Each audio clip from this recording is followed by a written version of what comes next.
evening, cult members, and welcome to Pop Culture Cult. I'm Sean. I'm Janice. And welcome to our reaction, review, discussion of episode 3 of Hawkeye. This one picks up right after the second episode, and they've been doing that. Like, it's one 6-hour-ish kind of movie that they're just breaking it up into 6 weeks. Yep. Overall thoughts of this episode? I mean, I liked it, but I felt like there's only 6 episodes. Right. And this didn't feel like... I mean, they introduced Echo. Is that her name? So they introduced Echo and a little bit of her backstory. But then... And then they ran from the tracksuit guys, and then it was over. Yeah, this episode very much felt like everything was about the big chase. Yeah. That big one-er. They seem to be doing that a lot with the Marvel TV series. These long ones. At least this is the second show that I can specifically remember them doing that on, the big long one-ers. But the idea of this episode is what I'm struggling with, because it feels like a setup episode. Yeah, well, yeah. If you're only going to do 6 episodes, if you're going to do 10 episodes, you have one of these episodes where you move all the chess pieces and put them on the board and like whatever, and then you cascade into the story. Well, this one was, okay, we've introduced Echo, we get a little bit of her backstory, and the idea of, well, by the way, spoilers, the idea of like, subscribe, come back later. But the idea of this, that Echo is a product of what Ronin had done, right, and that she works for Uncle, which we'll get into that whole story. There's a reason I'm wearing this shirt tonight. But I really like this idea of the consequences of Ronin. Right. But with this episode, you have the consequences of Ronin. So you have the Echo, you have the tracksuit mafia, and they kind of talk about how Ronin took out most of the upperness of the tracksuit mafia, and then we really dealt with Clint's hearing loss. I mean, that's really the main part of this episode is Clint's hearing loss. Although you just talking about the consequences of Ronin. So Echo is the consequences of Ronin, and Kate is the consequences of Hawkeye. Yeah. Like, yeah. He birthed two children of complete opposite. The two extremes of who he ends up being. Because as a symbol of, as an Avenger and everything, and that's been kind of Kate's running joke, is like, your marketing sucks for Hawkeye. And I like her like doing the drawing of him from the comic and stuff. But yeah, she's the positive part of seeing him help. Yeah. And she doesn't know that he was Ronin. Right. And she talks about it. They were both fighting the bad guys, just in different ways. Yeah. Right? So Hawkeye was fighting the bad guys in the Battle of New York, right? That's what all of the Avengers were doing. Right. And Ronin was fighting the bad guys, but kind of out of control, I guess. You know, because, I mean, they even talk about it a little bit is that Endgame? Yeah, because Clint tries to sacrifice himself at Boromir. At Boromir? Yeah. Boromir, yeah. No. Yeah, Boromir. No, Boromir's Lord of the Rings. Boromir. Fine. Anyways, you know what I'm talking about. But that's gonna bug the shit out of me. But he tried to make up for all the things that he did as Ronin, by sacrificing himself, and then Nat wouldn't have anything to do with that because he still has a family. Right. But I guess the more I think about this episode, the more like it's.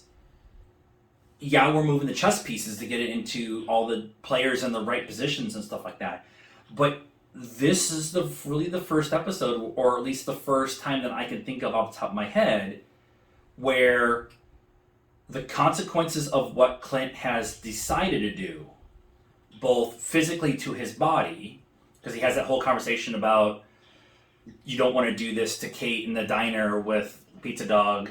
They finally named him, by the way. But him saying, I've paid a price for what I've done, and you kind of feel like he's talking about being Ronin, but there's also all the, he's not an Avenger that has godlike abilities. Has to take an ibuprofen at the end of the day. Like Yelena talks about with Nat. Yeah. And so that... and he's also missing time with his kids. Yeah. Or has missed time with his kids. And that was kind of, they talked about that, or touched on it, I guess, with the phone call, right? And his son being like, I get it. It's okay if you're not here for Christmas because you're Hawkeye and it's cool. It's really not cool, but his son's trying to kind of let him off the hook, and he doesn't. Clint's like, no, I wanna be there. He's trying to make up for all the lost time that he had as Hawkeye, and then all the lost time he had because they were all blipped. Right. And so he's trying to make up for that lost time. And it's always the youngest who's like, no, it's okay, I understand. And then it's always the older kids who are like, in that emotional stage of teenager-nism, about having that you were never around because you were so. Clint kind of understands that, and his kids are really understanding and accepting of who he is because they know that he's an Avenger. Yeah. But just that general idea of losing so much because you decide to jump into the way of the storm. Right. The Shikari, the Thanos, the blah blah blah blah blah. And he's the only one that had a family, right? Which was this big reveal. Yeah. And that he had a family, and it's like, this is the consequences of having this lifestyle, whatever, and having a family. Like, how do you reconcile that at all? Yeah, how do you even justify it? However, I think that Echo is probably going to pretty easily find out that he has a family, because she told one of the tracksuit guys, whatever, to find out more about Clint Barton. Yeah. So, and he hasn't exactly been, quiet about the fact. I mean, he, at the very first episode, him and his kids were at the musical. The Captain America musical. So, I think that they're gonna. I can do this all. But yeah, they're gonna be able to know. It couldn't be named America's Ass. Right. It had to be named. That's the gay version. That's the porn version. I'm sure it's out there. Search the internet. Put in don't do that. Don't. The other thing too with this episode is, I really feel like Kate is really starting to understand, maybe not comprehend completely, but at least understand that she says, I've been training for this my whole life. And in the chase, she's the one who's, out the window shooting the arrows and that oneer, and they showed that. I showed a lot. They showed a portion of that, and it's part of the marketing to kind of like, hey, there's this really cool chase scene. Yeah. But I'm not really happy because I wish I would have seen that as part of the show, because I love oneers and the work that goes in on that. But Kate is she makes a point of saying, you're hiding, who Ronin is, you're hiding, who that person is, or protecting them or whatever. But until we get this figured out, we're in this together. And she's starting to understand that, at least from my point of view, that maybe actions have consequences, because she makes a point of saying, I didn't mean to bring all this back up. I was just trying to follow this creeper who's marrying my mom all of a sudden. Right. And they did deal with the Armand, or at least talked about the Armand killing with the sword and stuff like that. So. Right. So the way she explained it made and he had a butterscotch. Yeah, that absolutely makes him guilty. Right. Totally. And then they end on Clint. See, what I thought was going to happen was that Clint was, because he was like, well, you live here? This is my house? Right. Which I think we said in the very first episode. Absolutely. Like, how much money do you have? I thought he was going to look out the window that she saw him and be like, oh, I remember that building, and then kind of, her say something about her, whatever. Totally didn't go that way. That's fine.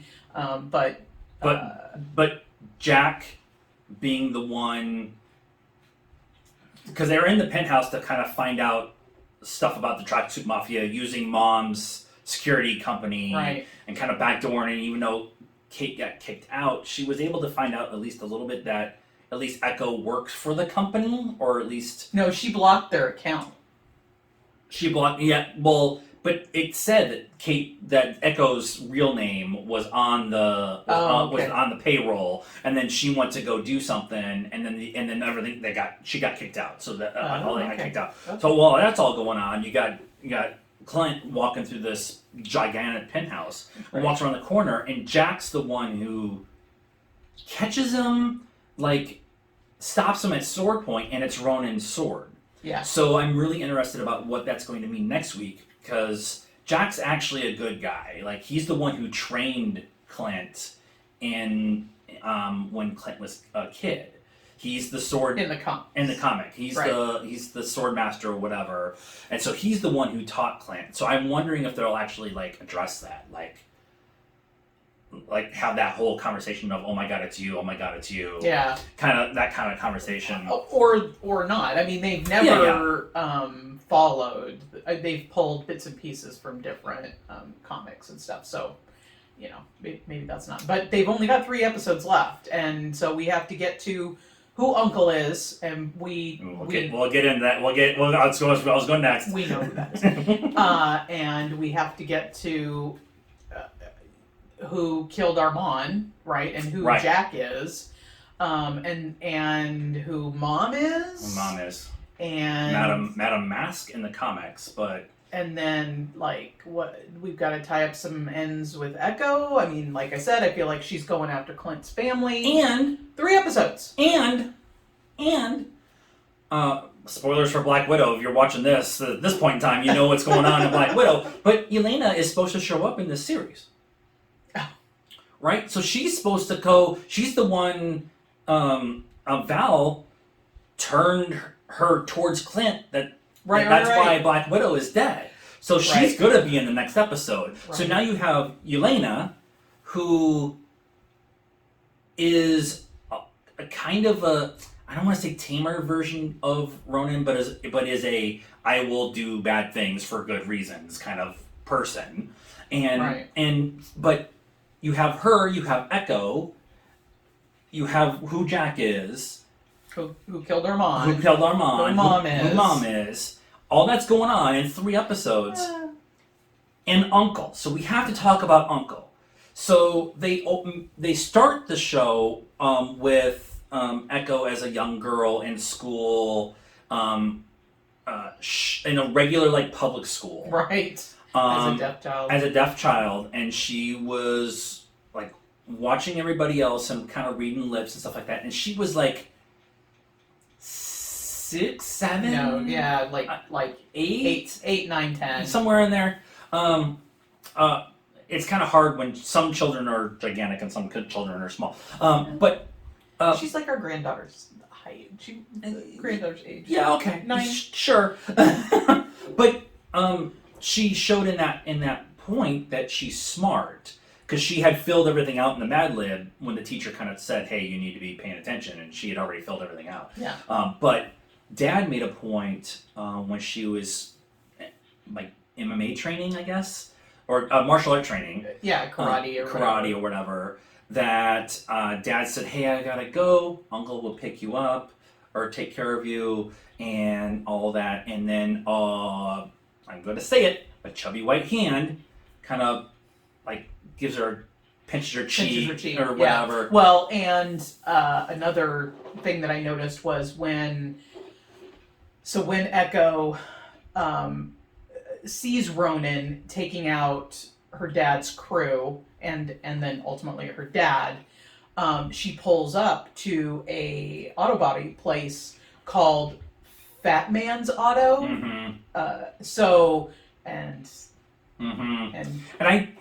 And we're gonna be honest a little bit. What we do know of Fisk and Kingpin is based off of the Daredevil series, right? And so we don't know his entire backstory from the comic, which is fine. That's fine because, like she was just saying, they pull bits and pieces from the comics. I'm trying really hard not to talk with my hands, but it's not really a thing. But now they he's just squirming around. And pull bits and pieces from the comic, and it gives them a starting point, and then they can kind of play from there. Right. And in the Marvel series, when we get introduced to him, he's already the boss. Like, right. He's already the guy. Right. So if he is the one who worked for Echo's dad, or is... No, I think Echo's dad worked for him. I think that he's been the guy for quite a while. Yeah. But they made a point later on when Echo and her interpreter guy, who is Kit Harington's brother, I swear to God, they have a conversation, and she asks who's in charge, and he says Uncle. Yeah. What happens when Uncle finds out? And so they made a point of kind of throwing that out there. And Uncle could be, I mean, really, in the grand scheme of things, it could be anybody, right? It's Fisk. But it's Fisk. Yeah. It's gotta be Fisk. There's just too many arrows pointing to that point. Yeah, the point where her dad is killed is probably after Jessica Jones. So they made a point of showing the date when she was in school, which was 2007. Right? So and then right now... But Ronin was out after the dusting. So that would have been like... I know there are a couple years ahead of us. 2019, 2018 is when Ronin was going and doing stuff. Right. So they've never really officially said the timetable in which the Defenders, Daredevil, but they and all talked about the Battle of New York, so it was after that. Yeah. And, I mean, if you go with when stuff came out, it happened that those shows were out before Endgame and Right. We are currently in the timeline of where this show is. It's the end of 2024, because one of the billboards in the background said, come to the New Year's party for 2025.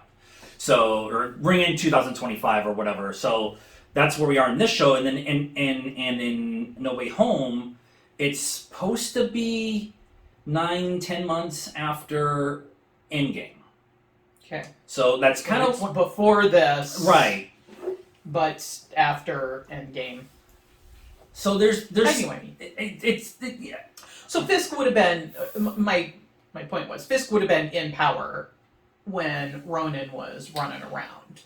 As a theory, as a thought process, if Fisk is not blipped and Ronin eliminates a lot of his competition, he fills in the void. Or if he was blipped and he comes back and half of his crew is gone, which is why Ronin didn't get him, because he wasn't there to get. Yeah. And then he comes back and now he's going to be really pissed off.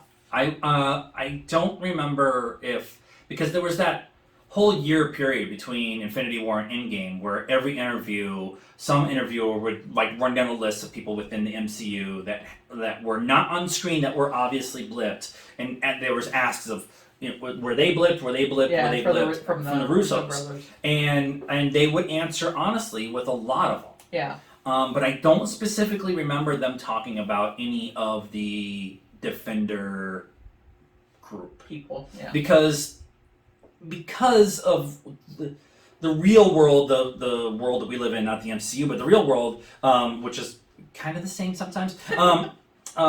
Jeff Loeb, who ran the TV side, and Kevin Feige they they would make a point of not like walking past each other at events. Like they hated each other, and so that's why a lot of the TV stuff, especially even Agents of Shield after Winter Soldier, they just didn't really talk about a lot of that like with each other, and they didn't talk about stuff that's going on in the movies. No.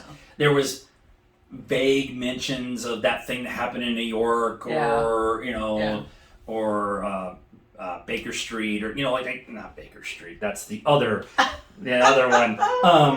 But that 221 Baker Street. 221 Baker Street. It's the same guy. But so as people loved the TV side of it. Specifically, I loved Daredevil, and the first half of Luke Cage. That's going to be an interesting conversation too, because Mahershala Ali was the big bad in Luke Cage. He was. He's got to be played. That's going to be an interesting conversation. Like that's never happened. They could just pretend that part didn't happen. Timey-wimey, multiverse, blah, blah, blah, blah. It's a different guy, same universe. But all the clues are leading to Fisk. And if it's not Vincent D'Onofrio, we fucking riot. Like it's gotta be him. It's gotta be him. And he's gotta show up, like he's gotta just, the last episode, just come out from around the corner with that big, awesome white suit that he had in that last season of Daredevil, with the cane, walking out and just like, motherfucker, I'm a pimp. And this we've turned into that episode where just that's not for kids. But it's gotta be. It's okay. It's me. I'm actually, the more I think about this episode, the more I'm excited about it. The more I'm into what they are doing with this show. Yeah, it's definitely like, it's not the surface stuff though, because we came in here like, well, they didn't tell us anything. But then when you start thinking about it and breaking it down, they may have actually told us a lot more than we were kind of thinking about at the beginning. And that's one of the things about why I like doing this part of the show is, as soon as the episode's done, I'm in here setting everything up, and we're going right, like it's been 20 minutes of us talking, but it's only been like 30 minutes since we watched the episode. Yeah. And so the idea of us working through it, and you're here with us. So, we may at the beginning of this episode go, and by the end we're like, oh no, there's this, and Kingpin. And maybe you'll come up with some other ideas or things that we missed. It's Mephisto. So, what do you guys think of this episode? No, Eric, it isn't Mephisto. It's Mephisto. I'm telling you, it's Mephisto the entire time. Let us know what you thought of our reaction, discussion, review of episode 3 of the Hawkeye series in the comments down below. Please be nice. That is a requirement around here. Like this video, subscribe to the channel, hit the bell for notifications, and follow us on all the social media stuff. Facebook, Instagram, Twitter, and TikTok. Links are in the description down below. And until next time, it's Mephisto!